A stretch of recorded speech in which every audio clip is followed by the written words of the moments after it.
Alrighty, off to the races. My brother.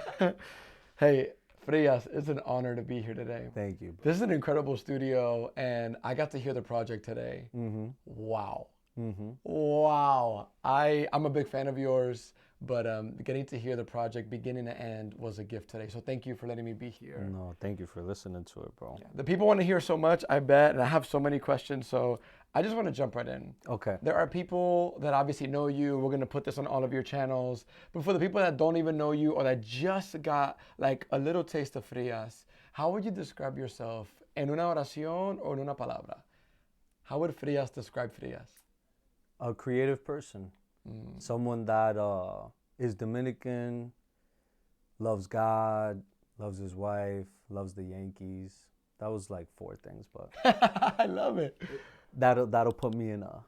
Yeah. Now, talking about love, where did your love for bachata begin?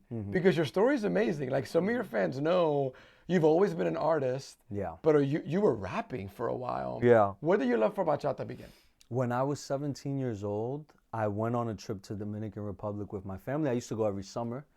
But that summer in particular, I was older. I understood Spanish more. I was able to go out with my cousins. I was able to experience Dominican Republic in a new way.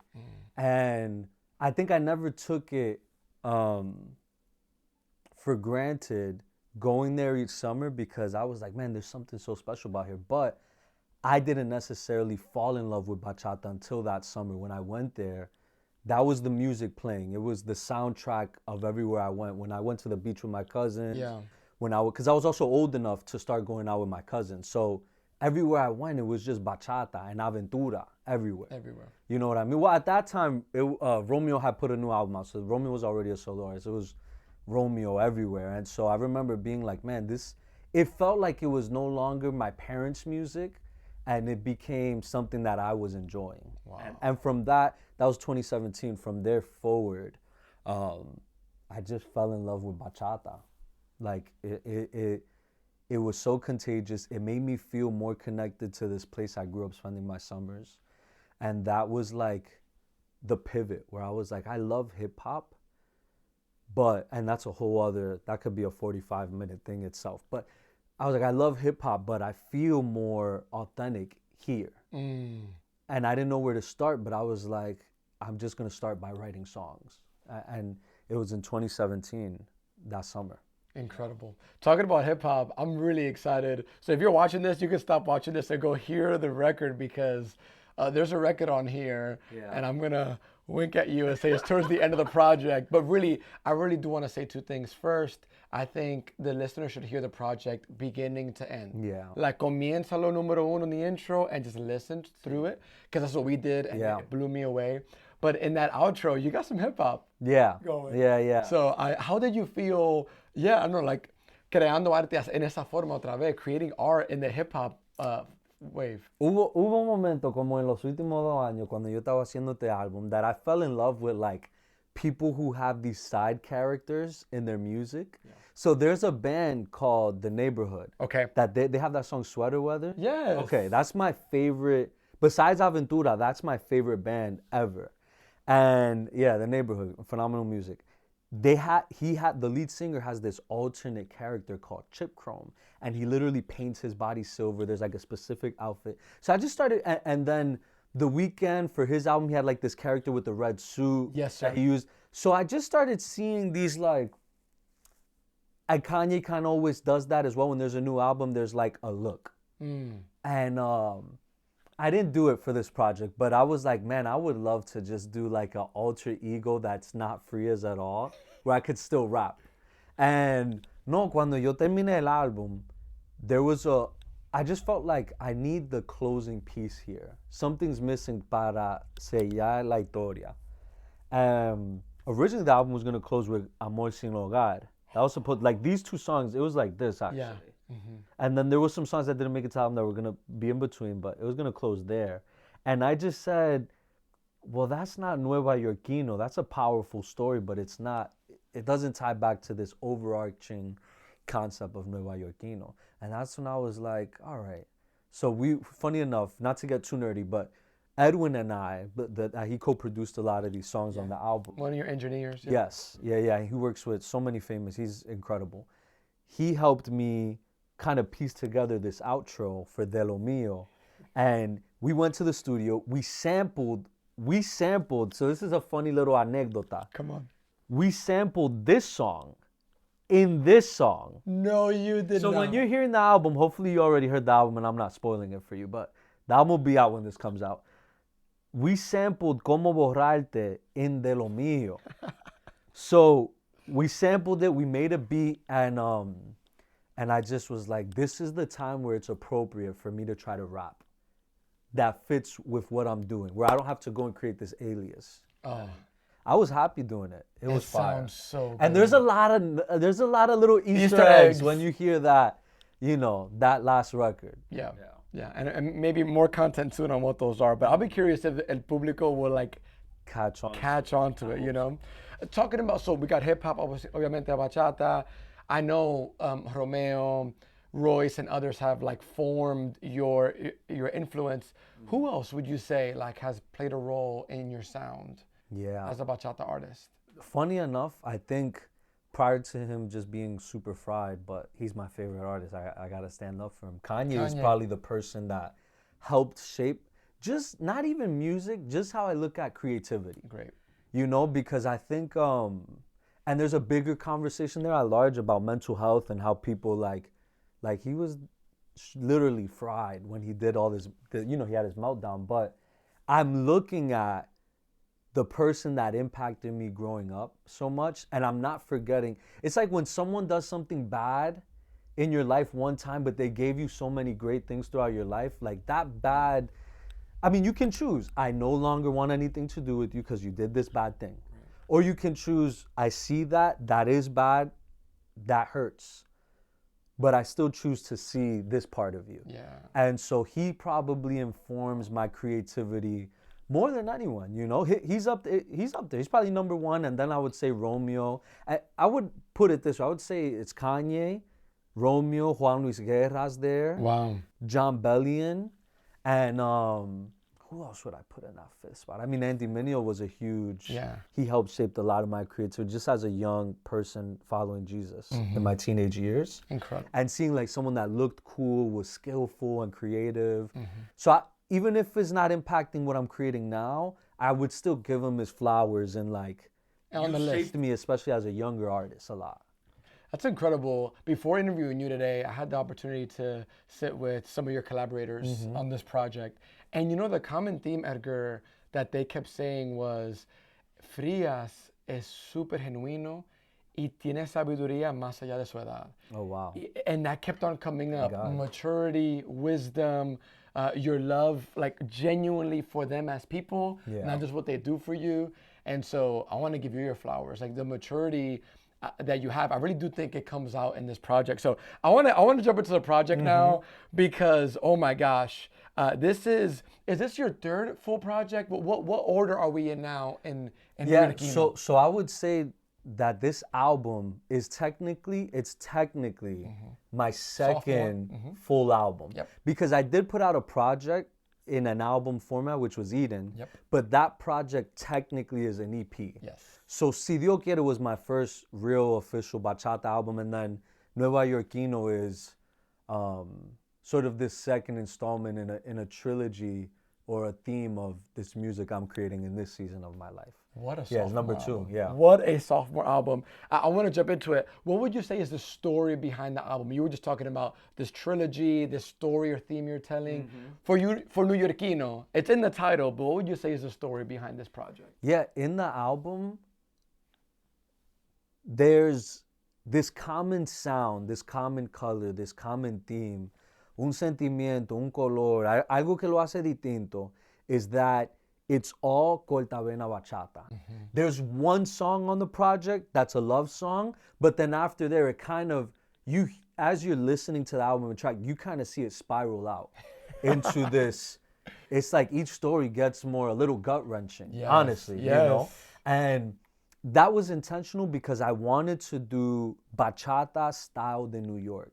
And the bachata I grew up hearing in New York was bachata cortavena. It was música de amargue. It was, Enséñame a olvidar. It was Todavía Me Amas. It was Anthony Santos, Olvidarme de Ti. It was real heartbreak music. Bachata is called música de amargue, music of bitterness, Yeah. which is, it's almost like our version of blues. Right. You know what I mean? Where Right. there's this pain in that music. Es música que nace en el campo. There's so much that happened that made that music be what it is. And so I was like, because there's an idea in my head too of like, what is bachata strictly styled in DR like? But I kind of had to censor it to, okay, well, we want to be a little bit more authentic. And you're from New York, you're Dominican, but you were shaped here. What does bachata styled in NYC sound like? Wow.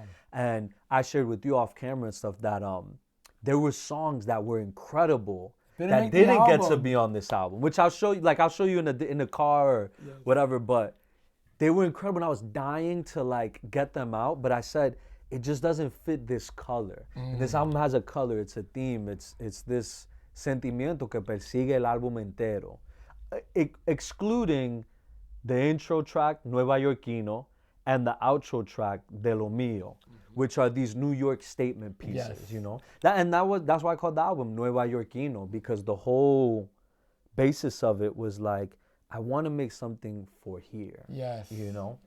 And I think even the intro and outro tracks, they tell their own story, but really track 2 to track 9, it's an incredible journey. Did you really get a real choir in the studio for the intro track? Because you hear that pretty quickly into the... Yeah, the Nuevayorkino, which is the title track, is the intro. That song and Amor Sin Hogar both have a real choir. So anyone that's been following me knows church is a huge part of my story. Yeah. God is a huge part of my story. Following Jesus, that's like, it defines primarily who I am, right? And so I've made so much beautiful connections in music throughout the years because of church. And I wanted to see like, how can I bring some of that into this? Because even gospel and choir is a New York thing. 100%. There's so many African-American churches here. I went to church for years in Harlem, which has its own like incredible flavor. Culture. And so I actually worked on Nuevayorkino and Amor Sin Hogar. Most of the people that sing there's some people actually from Brave Church. Wow. And there's people from Trinity Church in Harlem. And so and then there's a few people from Saints Church as well that I like, just different connection points that I had. And I brought them all together to do this 9-piece choir. We have a video of it. Okay. It was completely filmed the whole session. So that's gonna be somewhere. Okay, good. We got to put that out. It sounds unbelievable. And I think it's the first time. I mean, I'm a bachata enthusiast. Like I study this at a collegiate level. Right. I think it's the first time in a bachata song that there's a choir in a bachata song. I know Romeo hasn't done it. Royce has done an R&B song with a choir in it. But I think this might be the first bachata song with a choir. Incredible. So I always look at that too when I'm creating. It's like, what haven't I done yet? That's right. I got to give you your credit. When I was speaking to your engineer, Edwin, he said, one thing I love about FRIAS is that we can take risks together. And we try to do something that no one else has done before. Yeah. And it really is like the Kanye-esque spirit in you both that says, I want to go try something new. Yeah. Which I love. Now, this is your sophomore album, but man, what would you say, FRIAS, separates this project from even Si Dios Quiere, which was your debut album? Yeah, that project is incredible. I love it. And I think this is just a different stage of my life. Yeah. So it's more mature. The lyrics are more mature. The production is more mature. It's more intricate. It's more, there's just more intention in every detail. My first album, Si Dios Quiere, was sort of this youthful, filled with wonder, kind of like this allure of like, I'm gonna do my first full bachata album. I didn't have that with Eden. That's why it's like it's like an EP. I look at it in my catalog. Si Dios Quiere was the first time I was like, I'm doing a full thing. And that took me 3 years. You know, I worked on Si Dios Quiere for 3 years. When I finished it though, looking back on it, there's so many beautiful moments there, but there wasn't this common color. throughout the album. And when you get older and you just learn more, like me going back and learning things, I'm like, yeah, these are phenomenal songs. Yes. But maybe they don't coexist together. And as you get older, you learn things. I mean, you're a communicator. I'm sure you did great sermons when you were 25, but at 31, you're probably like, I could have refined this. I was doing karaoke at 20 years old. Wow. You know, I hadn't even met my wife when I was working on that album, or at least when I started it. Now I'm married. I have friends that have kids, other friends that have gotten married, friends that have gotten divorced. Yeah. Things that it's like, oh, this is shaping, and you hear it in the album. Yes. Which like sidebar, I don't always make music. Like my music's not always about Edgar. Right. Like a lot of, and you hear it, and we could get into it at some point, but. These are real stories. They're just not always my real stories. And but that comes with age. I wouldn't have been able to write some of these songs at 20. Yeah. I'm 26 now. 100%. Yeah, that's great. That's actually one of my questions here. Was there a song on this album that was the most challenging to write? You said it. There are some of these records that are personal, you know, heartbreak and other things that you've gone through personally. Yeah. But there are other things that a friend went through them, and you were like, "Wow, the way I helped this person deal with it is maybe writing a song for it." Was there one that stands out as the most challenging to write? Yeah, they all had, because I challenge myself on every time I'm doing something. I'm like, I just want to do a little bit better than I did yesterday. And I've shared this. I look at music like an athlete. Like I'm like, we need to work on it every day. I just need to do something I didn't do yesterday to get a little bit closer to the result I want. And so the most challenging record, especially when you have that kind of mindset going into things, there was a few markers I hadn't hit yet. I hadn't written a story yet. I've written songs with concepts. Right. Que eso es algo diferente cuando tú escribes una canción con una temática versus escribiendo una canción con una historia. Y como fanático de bachata, eso ha sucedido con artistas como Luis Vargas, Anthony Santos lo ha hecho, Teodoro Reyes lo ha hecho, y el mejor de todos los tiempos, Romeo. He's done it, you know, in songs like Hermanita, songs like Amor de Madre. I didn't want to do that because something I'm always thinking of too is how can I just not be like these people that influence me? But storytelling is just a part of music. 100%. And so when I was like, I need to write a storytelling record, that's how Las Lágrimas was born. That song, you know, I had a friend that was with someone for years. Yeah, and, you know, they broke up, and 3 months later, the woman that he was with was pregnant from a guy that she had just met. And they never had a kid. Wow. And so seeing his pain, seeing his sort of, and not funny enough, I was going to say funny enough, sadly though, the woman he was with prior to, that also happened to him. That has happened to him twice in his life. And I'm like, at that point, it was kind of just in my face, like, you got to make a song about this. Because this is like uncanny how, like 2 times, bro, you got to be doing something bad. But when I'm thinking of a story, I'm like, wow, how many people have dealt with that? You grew up in Washington Heights. Like, you're surrounded by people with those stories, especially that being a Dominican community, you know? So para mí, escribir esa canción was the most challenging thing because you're not looking for like a commercial taste, which I'm not always challenging myself for that, but it is one of the meters I have. Yep.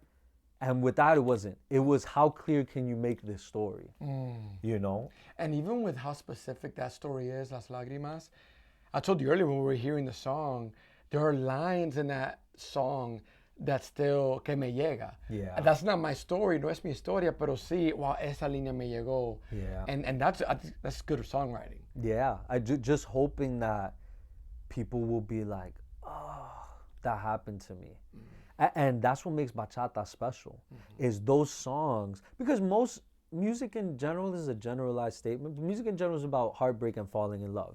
They most of the times fall in there, unless you get into faith-based music or country music where there's a lot of storytelling. But bachata in particular is this music that it's like this, I don't know if the word's like a cathartic experience, but it's this otherworldly experience where that is music that you can dance to it, you drink to it, you jump to it, you sing to it, you cry to it. There's very few genres that can cover all these bases, but that makes bachata really special and unique because And even timeless. bachata is like wine. It's like, wow. Bachata is so like sad. wine. The older it gets, the better it tastes. Like the better it sounds. You hear. So sad. There's some songs from. I'll use this, and this could tell my age because I'm only 26. But when Formula Volume 1 came out, right? A lot of people didn't like it right away. And then people look back now, 15, 16 years later, and go, that's the best album he's done. Like there's something, but it's not the best album he's done. It's just that it's like wine. Yeah. It gets better with time. It's I go back to those things, and there's something that is like so refreshing about those records. And even when you listen to like Anthony Santos music was already old when I was a little kid. Sure. But now I'm 26 and I go back and it's like richer. So it grows with you. This was fascinating about music in general, but even bachata. And in this album, on song number 8 on the track list, Amor Sin Hogar, this song really, like you said, bachata covers these 5 bases, but it really is like a 6th base where this song almost like sits with you. It's one that even hugs you. It's a song about grief. The idea behind the song, can you just tell us a little bit about it? That phrase, Amor Sin Hogar, it's love without a place to go. Yeah. How did you come up with that? And then what's that song about? yeah, a few years ago, my uncle passed away. Okay. And around that time, it was the first time I ever lost someone close to me. Wow. And I heard a quote that hit me so hard. It said, grief is just love with nowhere to go. That's so powerful. And it hit me. I'm like, that's why people are hurting, because they have all this love they want to give and there's no home for it to be at. Wow. There's no hug that I can express that through. And, a story about that song is like 2023, I go to DR, I'm with my grandfather, and I said, Grandpa, I'm working on this. This song's actually supposed to be on Si Dios Quiere. Wow. So, but it just didn't fit, which is an important thing that I'm always using as the meter. It didn't fit the color of Si Dios Quiere. So I kept it. I'm like, when the right time comes, I will use this. So I asked my grandpa, I said, Grandpa, I heard this quote recently. I want to record you. Can you say this for me? Grief is just love with nowhere to go. And he did it. And after he did it, this was 3 years ago, I almost felt like in this superstitious way, like, I can't use my grandpa saying that in a song about that. Yeah. Yo sentía como que si yo lo usara, eso es como yo matando a mi abuelo, like in a weird, not logical way, just a feeling. It was like, I don't want to put my grandpa who's alive and sampling him in a song about grief. Grief. Makes sense. Time passes by. A few months ago, my grandfather passes away. And for, a lot of people don't know me. Just in general, on social media, I always try to just talk about my music. Yep. I try to be as private as possible. But when my grandfather is just this person that I was like, I feel like I owe it. I don't owe it, but I feel like he deserves the public honor of talking about a little bit of who he was. And so people who follow me will know he did pass away. He was like my second father. But when that happened, I was like, I need to finish this song.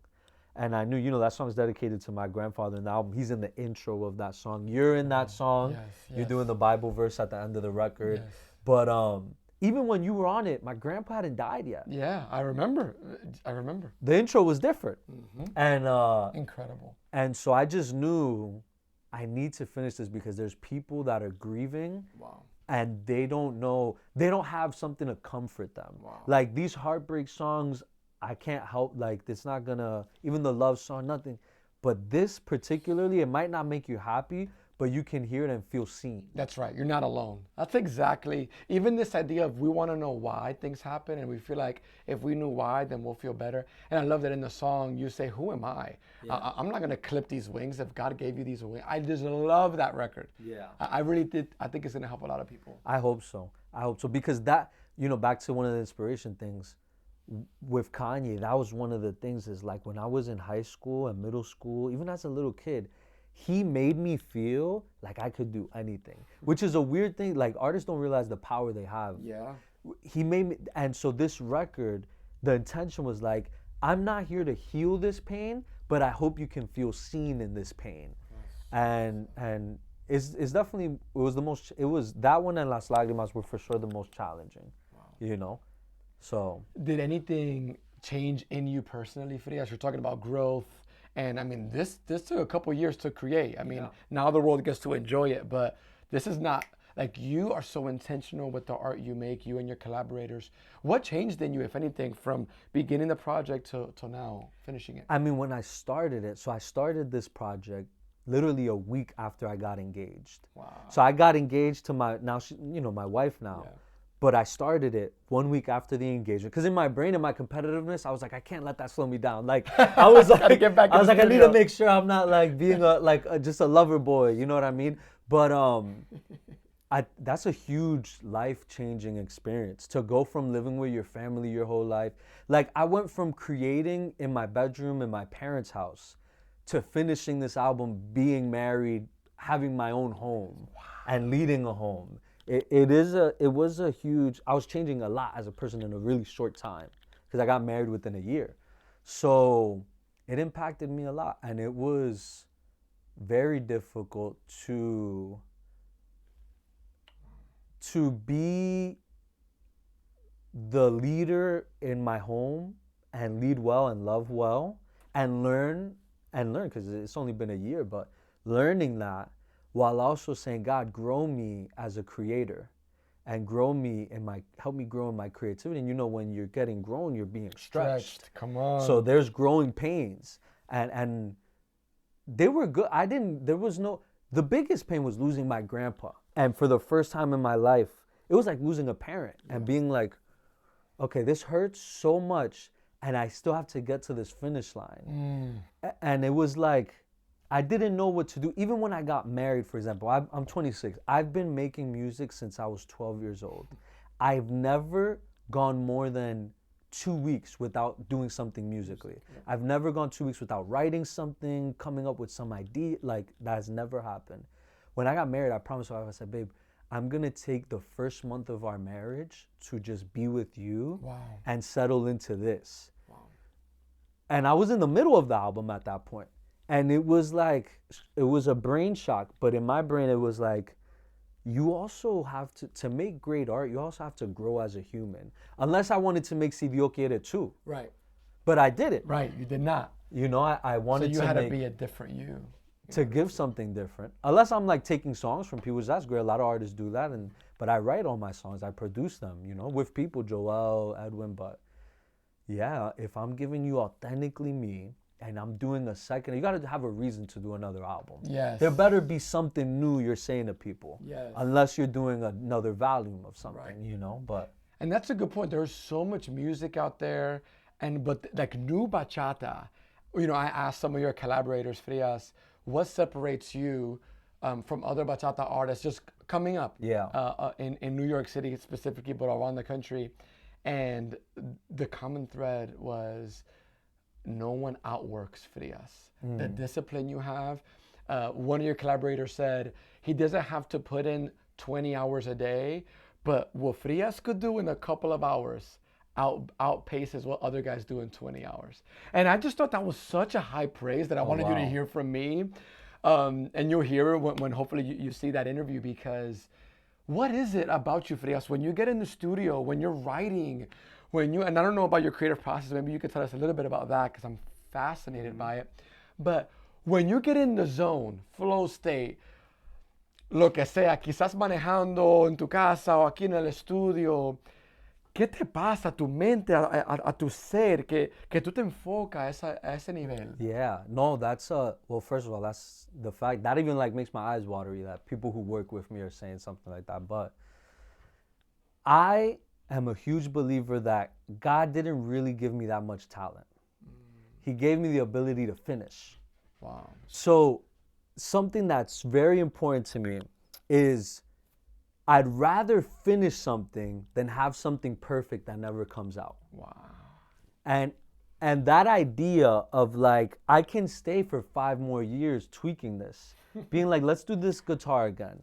Let's do the, you need a level of excellence. So I'm all about excellence, but I'm not about perfection.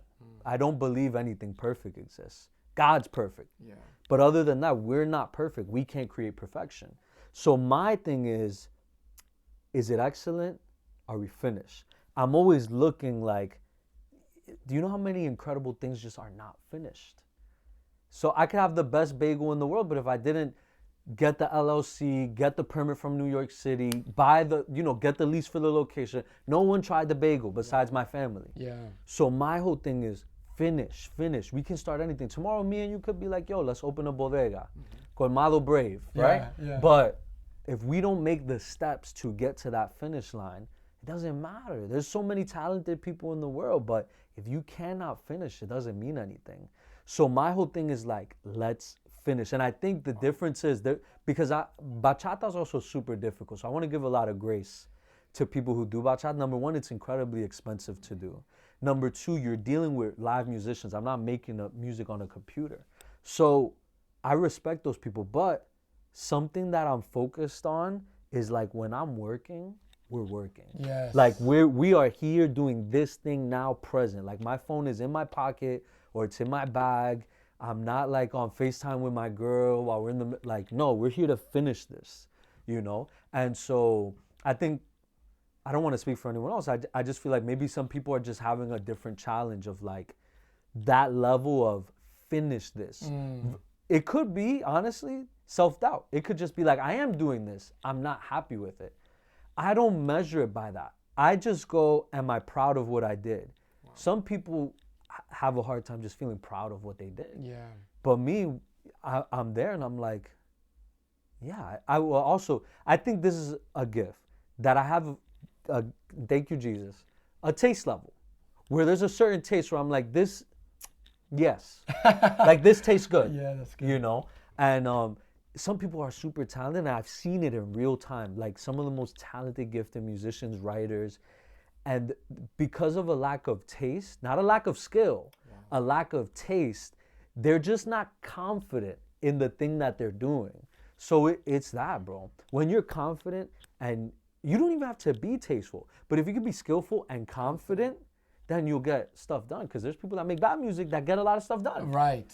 I've heard you say this before, that when you put out the album, which it's out in the world right now, you're not worried as much as others perhaps with your mindset of, man, if people don't like it, then my happiness, o sea, el gozo, el orgullo que yo tengo en el proyecto is tied to that. Yeah. For you, speak on that. Do you feel like if you just did your best and you like the art, you're going to put it out there? Is that enough? Yeah, I think as I've grown as an adult in my mid-20s now, one of the markers for me of like, am I doing the right thing is, am I proud of what I made?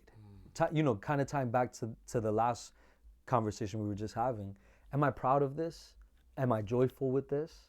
I am, then I've done everything I need to do. God will handle the rest. But if I'm not proud, then it's not finished. Yes. And so I look at it like that because in music, I've been doing music for so many years, and I shared this with you guys off camera that I have seen in this time that I've been doing bachata, people come into music younger than me making it, and blowing up. I mean, like blowing up, right? And when you're in the pursuit of something that you love, you need to remind yourself you're doing this because you love this. Wow. And this is your journey, and this is the path that God is writing out for you. And saying like, I'm doing my own thing here. Wow. I'm not following, like that didn't happen to me because that's not my story. And you have to have like that emotional maturity of being like, well, that just wasn't for me. I'm doing this thing. And this is another question. For anyone that's doing anything creative, you have to ask yourself, am I doing the best I can with the resources that I have? So good. This is helpful. Yeah, that's what I'm asking myself. When I finish these things, I'm like, am I doing the best I can with the resources that I have? Yes. Or no. Right. And then adjust. Thank you for sharing that. you have filled this conversation with so many practical markers that any creative in any género or any medium of art can say, okay, what Frias said, okay, I'm going to use that. So I hope you guys are being so helped by this conversation. I want to talk about performing live now. I know you enjoy going out there and like sharing your art con el público en vivo. Is there any song looking at Nuevayorkino that you're like, wow, yo no puedo esperar llegar a ese escenario and do the song live? Yeah, for me, this song has straight bachata records. Like it's very, we have a term bachateros, como bachata derecho. Like it's not too much colors and we're not adding stuff. You're getting your course, you know? I think, man, I'm really excited to sing Como un Ángel live. I just think it's super singable. I'm really excited to sing No Puede Ser with a crowd and Suéltame. I've gotten to perform Suéltame and it's always incredible. But I'm excited to perform these things with a band. And like feel even the intro that when you hear it you'll know why. But with a band that's gonna be a movie. Unbelievable. Yeah. So those are some of the songs I'm like aching to get on stage with. Which one do you feel like is going to have people in their feelings, just in their bag, as they say? Live or when they're listening? Live. Live? Probably Empezar de Cero. That's the one that was like, Cuéntame quién te quitó el corazón. Yeah. And it just, and it inmediato, right when the song begins, it's like, you know, like you feel it. You feel it. Yeah. If the album was a night out, I'm in New York City, wherever you're from, maybe you're watching this from somewhere in New York City or quizá en RD. If we're out, estamos, you know, en Santiago, donde soy yo, y Frias gets on, what does this record feel like as I'm out? Yeah, I think this record, it really feels like you're in your bag. Like it's like, you know, me and you are married now, but like if we weren't, it would probably be like you'd probably thinking of the one that got away. Like, you know what I mean? In a lot of them. Or it's sentimiento. So that's what I'm saying. Like it's bag music. It is very like even though it's bachata, it's very R&B inspired in the sense of like it's a lot of feeling in the music, you know? I think the perfect scenario is something I like to think about when I'm creating the records is like, I picture you hearing this, the ideal scenario would be like West Side Highway. Wow. Nighttime. Yes. Not even sunset, because sunset's still a little romantic. Nighttime, first two windows down, no traffic, dark, but not pitch black. It's like after the sun, after it went down, where there's like a little bit of blue far behind you, but it's black ahead of you, and a little breeze, and this with the volume all the way up, you know. And in an ideal world, you know, you'll be driving somewhere where you could go dance it. You know, that would be like the perfect destination, like have good food and dance it. Even if it's, I make this is another marker I have for me when I make music is, can it be played at a family party? Wow. Because I make music so that it can last. Yes. I want you to be in your house with your kids and be like, well, number one, this music is clean for me to put around my family. But number two, I want to dance with Marlene to this music. Wow. It should feel that. If I didn't do that, then I did kind of miss the job a little bit. Like, I would add that to the being proud of what I made thing, which is like, you know, or that you hate it, that you're like, I absolutely don't want to hear this. You know what I mean? But that you feel extreme about it. But you gotta feel something. Yeah. You cannot not feel nothing with Frias' music. Oh my gosh, I love that. And I really do hope that somebody tries that, like that ideal listening to the project. If you do, let us know in the comments wherever you're watching this from. I would love to hear that. Okay, I got a couple more for you. I've been loving this. What's one behind the scenes moment, Frias, when you were making the album that you want to share with the people? Maybe it was a moment that, you know, you didn't expect, a moment that didn't get recorded, because I know some of the album making was recorded. Was there a moment that was either funny or emotional or just magic? Había magia. There's two moments that come to my brain. When we worked with the choir at the studio, it felt like a dream come true. To be able to do that and have all these people singing these words that you write in your room together, harmonizing and directing them and being in this huge state-of-the-art studio, like doing it.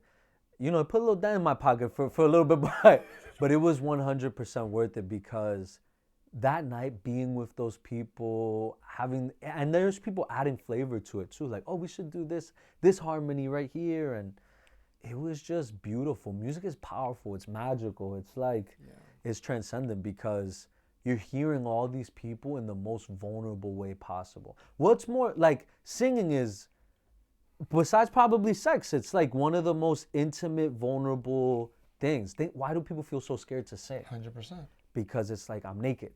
You know, you're hearing me like that. So seeing 9 people be vulnerable and like give it their all, that was super powerful. And then also too, I think I come across very serious a lot.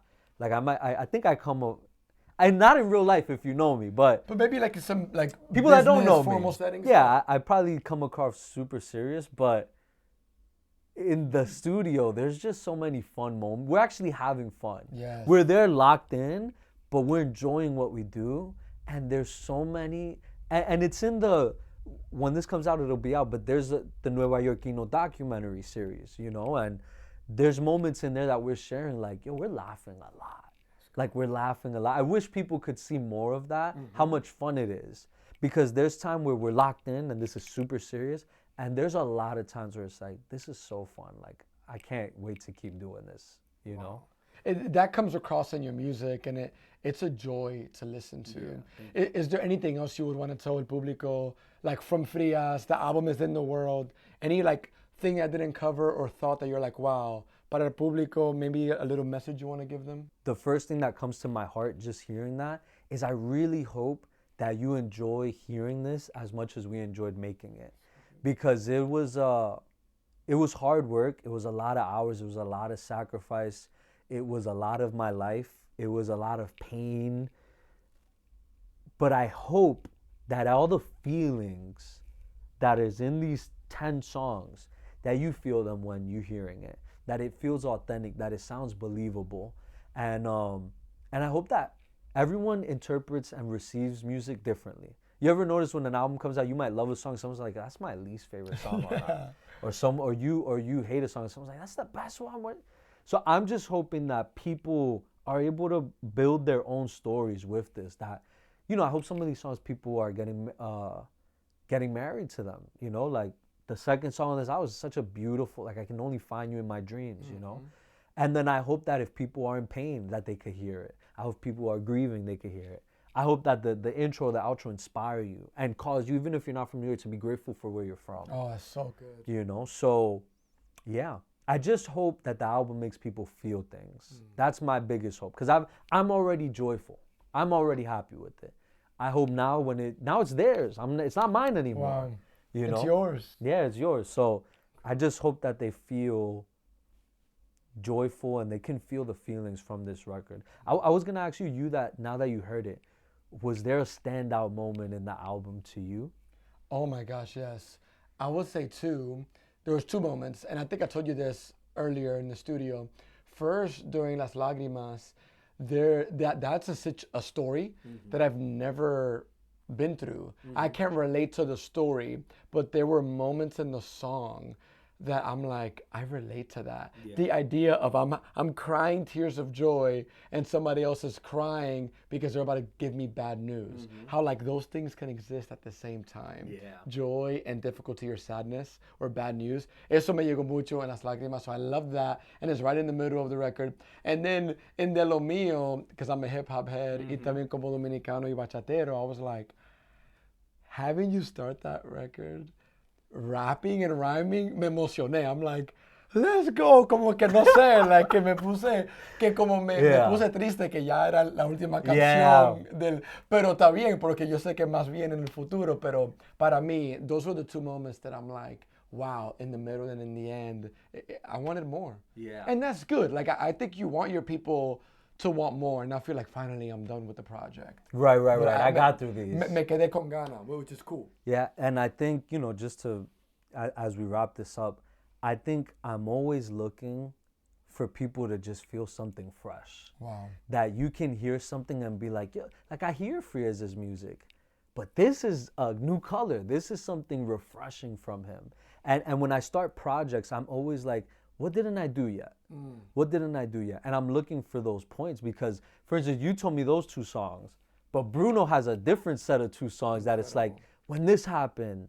And so that makes me joyful. And I hope. What do you call the bachata merengue collab? Bachatarengue. Bachatarengue. I personally haven't really heard it done super well. Yeah. In my like listening of Este Género, and I thought that was unbelievable. Yeah. So shout out to all you, to you and your collaborators because the breaks are just right, the pickups feel right. Like it's an amazing project. Yeah, thank you, really bro. is. No, I love you. Nuevayorkino. The project's out. Yes. I hope people listen to it. Thank you for sitting with me talking about it. Thank you. I'm honored. I appreciate you, brother. Yeah. Listen to Nuevayorkino. Este que FRIAS. Yes, sir.